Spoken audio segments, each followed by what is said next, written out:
Panorama group, जो सोचता है वो करता है।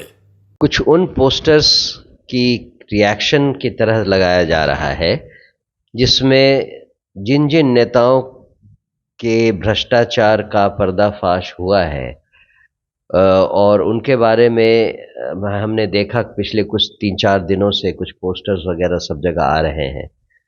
उसके जवाब में ये एक फेस सेविंग डिवाइस है कि पहले हम अपना प्रत्याशी देंगे और हमारा इक्वेशन देखकर वो अपना इक्वेशन बिठाएंगे।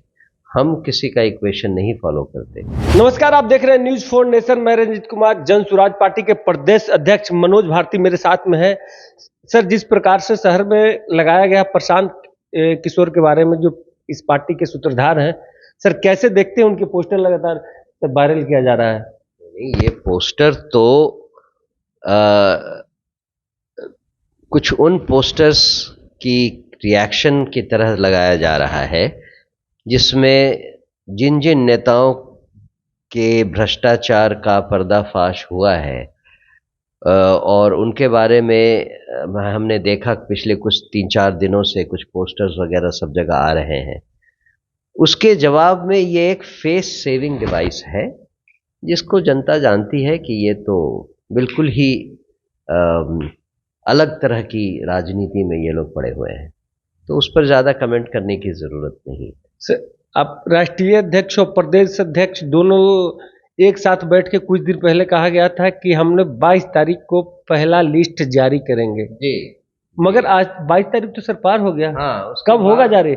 एनडीए या महागठबंधन का इंतजार कर रहे हैं? नहीं, उसके बाद हमारी एक कोर कमेटी की मीटिंग हुई। हमारे राष्ट्रीय अध्यक्ष दिल्ली में थे।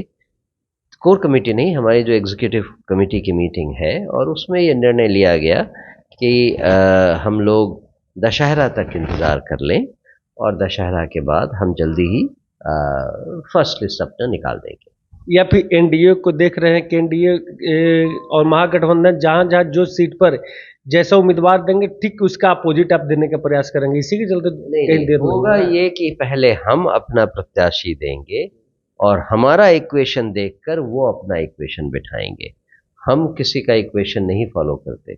हम अपनी तरफ से काबिल और शुद्ध हृदय के अच्छे उम्मीदवारों को आपके सामने पेश करेंगे, जिसे आप जल्दी ही देखेंगे। नीतीश कुमार ने जिस प्रकार महिलाओं को लेकर एक मास्टर स्ट्रोक खेले हैं, 10,000 रुपया हर एक महिलाओं को अकाउंट में 75 लाख महिलाओं के पास पहुंचा है। और दूसरा फेस में कहा जाए, जो गरीब जो वृद्धा है, विकलांग, उनके जो पेंशन में बढ़ोतरी की गई, 1100 रुपया बढ़ाई दी। क्या इस सारे चीज़ों के आप लोग को एजेंडा को किस एजेंडा के साथ जाएंगे आप चुनाव में? एजेंडा तो विहीन हो गया है अभी।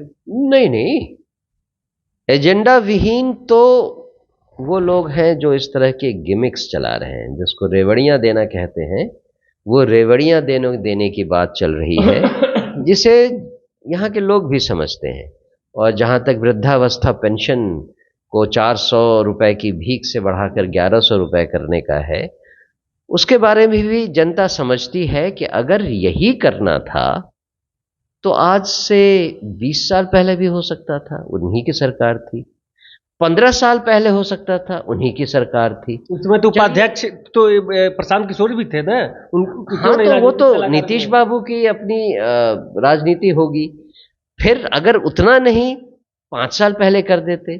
आज चुनाव के पहले ही उनकी बुद्धि क्यों जगी?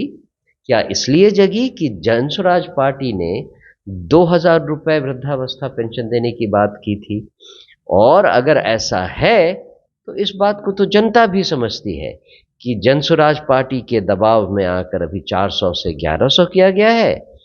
नवंबर आने दीजिए, ये बढ़कर 2000 हो जाएगा। तो कैसे एजेंडा सर, किस प्रकार के एजेंडा के साथ जनता के बीच में, युवाओं के बीच में कैसे जाएंगे? हमारा एजेंडा तो पहले से ही प्रीफिक्स्ड है।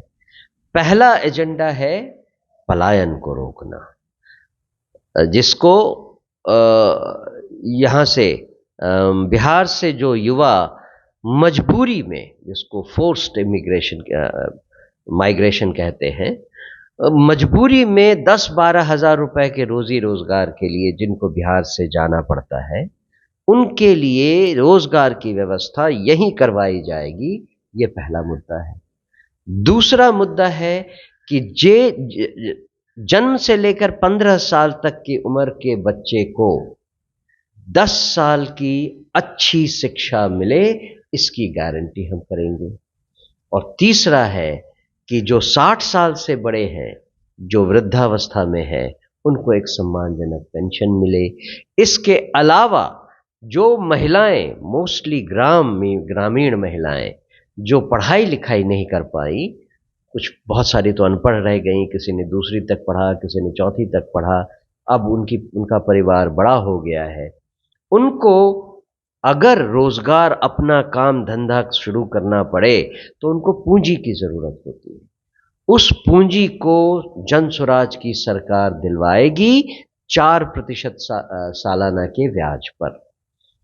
और पांचवा है कि जो किसान नकदी फसल उपजाएंगे उनको मजदूरों की व्यवस्था मुफ्त करवाई जाएगी, जिसका खर्चा सरकार देगी। मेरा एक लास्ट प्रश्न, तो 5 आपको मुद्दा बताया। इसके अलावा जो दीमक बिहार को खाए जा रहा है और हर बिहारी की जिंदगी को तबाह किए हुए है, वो है भ्रष्टाचार। और उसी भ्रष्टाचार का चेहरा हमने कुछ दिनों पहले आपको दिखाया था।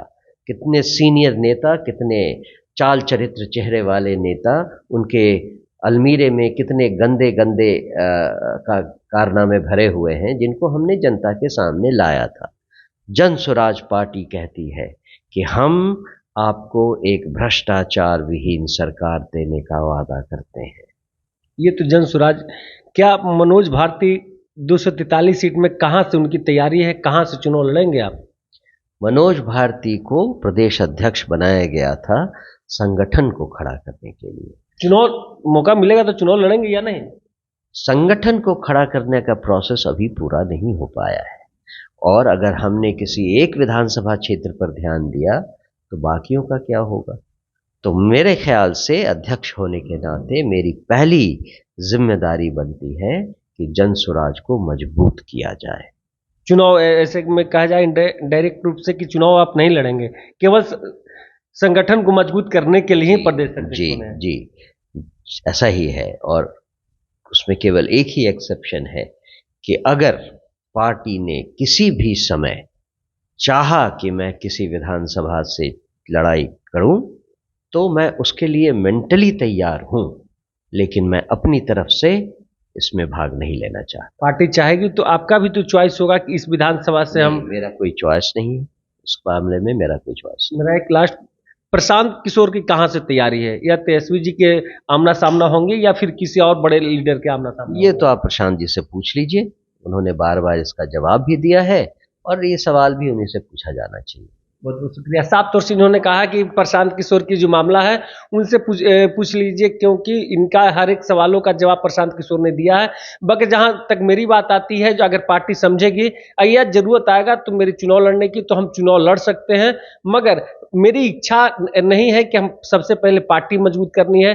पार्टी मजबूत होगा, संगठन मजबूत होगा, इसके बाद ही हमें सबसे बड़ी दायित्व जो सौंपा गया है, इस दायित्व के सबसे बड़े जिम्मेवारी अगर सबसे पहले अगर 2 अक्टूबर को दिया गया था, वो मनोज भारती जी को वेटनरी कॉलेज से दिया गया था, क्योंकि ये प्रदेश अध्यक्ष बनाए गए थे। मगर चुनाव लड़ने वाली बात आने वाले दिनों में पता चलेगा। क्या मनोज भारती बिहार में चुनाव लड़ेंगे या नहीं लड़ेंगे, ये आने वाले समय में पता लगेगा। आप देख रहे थे न्यूज़ 4 नेशन, तब तक के लिए नमस्कार।